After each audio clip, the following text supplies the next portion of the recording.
Hello students.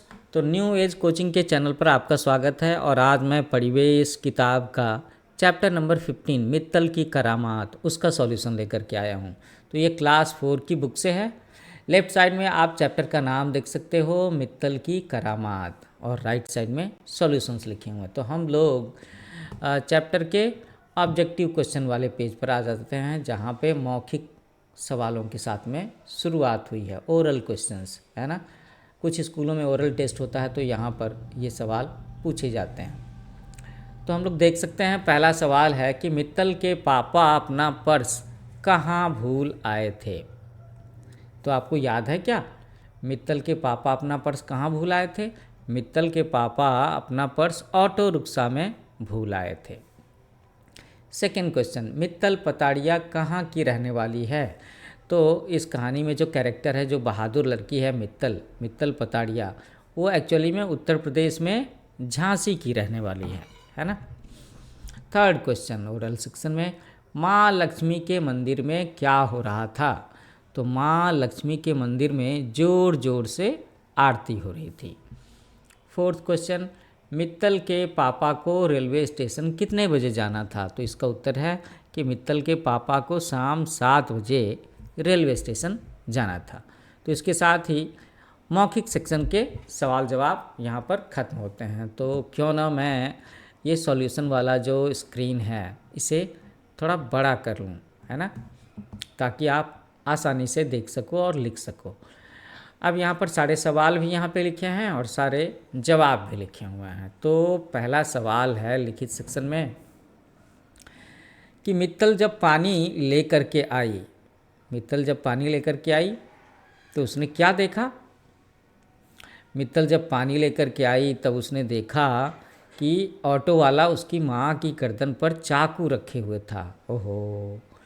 अगला सवाल, मित्तल के पापा रेलवे स्टेशन क्यों गए थे? तो इसका आंसर है कि मित्तल के पापा शादी में आने वाले मेहमानों को लेने स्टेशन गए थे।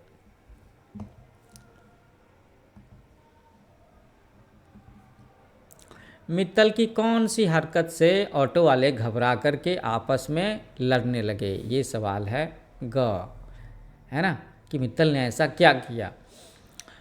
अपने पापा से चाबी के बारे में पूछते पूछते वह अचानक जोर जोर से बोल करके उनको जल्दी घर आने के लिए कहने लगी, और मित्तल की इस हरकत से ऑटो वाले घबरा करके आपस में लड़ने लगे। ये उसने बड़ी चालाकी वाला काम किया था मित्तल ने, है ना। ओके। अगला सवाल है कि मित्तल ने माँ और स्वयं को रसोई घर में क्यों बंद कर लिया? ये तो समझने की बात है ना बच्चों, कि सेफ्टी के लिए, सुरक्षा के लिए उसने ऐसा किया था। तो इसका उत्तर है कि लुटेरों से बचने के लिए मित्तल ने माँ और स्वयं को किचन में, रसोई घर में बंद कर लिया था। मित्तल को कब और कौन से पुरस्कार से सम्मानित किया गया? ये अगला सवाल है। तो मित्तल को गणतंत्र दिवस पर गीता चोपड़ा पुरस्कार से सम्मानित किया गया था। ये जो बात लिखी है इसका आपके लिए रेलेवेंस नहीं है। सेकंड क्वेश्चन से अब शुरू करते हैं कि दिवाली के दिन घर में मित्तल क्या कर रही थी? तो दिवाली के दिन मित्तल पूजा कर रही थी, दीपक जला रही थी, या खराब बल्ब बदल रही थी? तो एक्चुअली में मित्तल दीपक जला रही थी, है ना। ये इसका उत्तर है, इसीलिए इसको टिक मार्क करेंगे। मित्तल को पापा के साथ कहाँ जाना था? अगला सवाल, उसे विद्यालय जाना था, बाजार जाना था? बताओ कहाँ पे जाना था?